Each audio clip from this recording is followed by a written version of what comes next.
Hi, my name's Jane Gillings. I'm an artist up here on the Central Coast, and recently I was approached by Gosford Regional Gallery to produce a work that responded to my experience of COVID and being sort of stuck at home. My response in general was to go into my garden, and I didn't actually make that much art, but I did make these little art packs for other people because I also teach. So I thought there's a lot of people that I know who are stuck at home and they were getting bored. So I thought if I make these little art packs that people can do at their leisure or enjoy at their leisure, then I sort of feel like I'm doing something, because I just didn't feel like I could contribute in any way, in any useful way anyway during the lockdown. I thought the best way to contribute was to just stay at home and keep out of everyone's way. So when I produced these little art packs, the curator from the gallery saw on my Instagram feed that I'd done these little packs and asked me to do a series of instructions for people to then make their own art out in the world once we're all let out.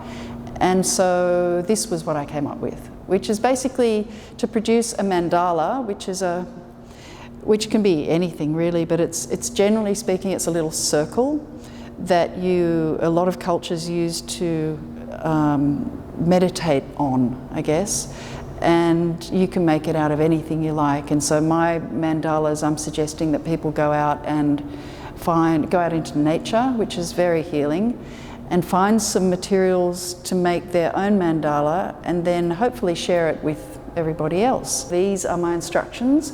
So it sort of starts up here, and the first thing that I've noticed that I've started doing a lot more of is breathing. And I think when you start to really focus on your breath, if you tend to be a bit anxious, which I think a lot of us are at the moment, I'm definitely very anxious at the moment about this whole virus business.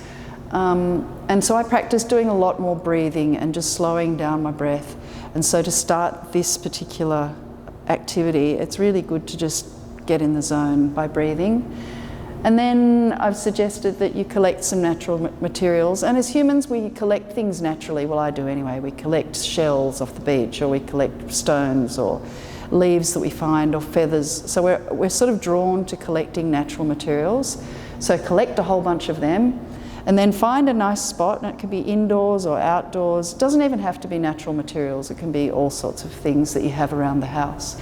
And then lay out the collection either in the form of a circle, or you can lay it out, well, however you like, but just lay it out thoughtfully, I guess, is the main thing.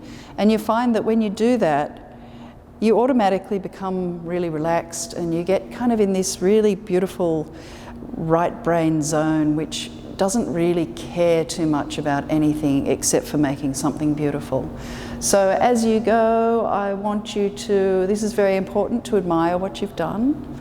And if you feel like it, you could take a photo and upload it to the Gosford Gallery Facebook page, or hashtag it for Instagram, Gosford Regional Gallery. And then the other thing that's really important at the moment, I think, is just to be in the moment wherever you are, because when the future seems kind of bleak, or there's no sort of end to what's going on, we don't really know where we're headed. I think being right here, right now is probably the best place to be, and to really focus on that and feel it, admit it, that this is where we are. A rather famous artist called Andy Goldsworthy, who makes a lot of all of his artworks are made from natural materials, and he leaves them where he makes them. And I think this is a really important thing to do, that to connect to our humanity, we need to share our humanity and our love of natural things and our love of beauty. So once you've made your mandala, if you've made it out in the middle of nowhere, then just leave it and let someone else find it perhaps. And then start again if you want. If you enjoyed it, share it with other people, get friends to do it with you. I think you'd be really surprised how much fun it is. I've offered for other people to make these, and people who aren't generally, or they don't consider themselves particularly artistic or creative, which by the way everybody is. And I've been really surprised by the reactions. A lot of people have said that they were quite surprised at how much they enjoyed doing this activity. So give it a go and let us know how you go, or not, doesn't matter, there's no rules.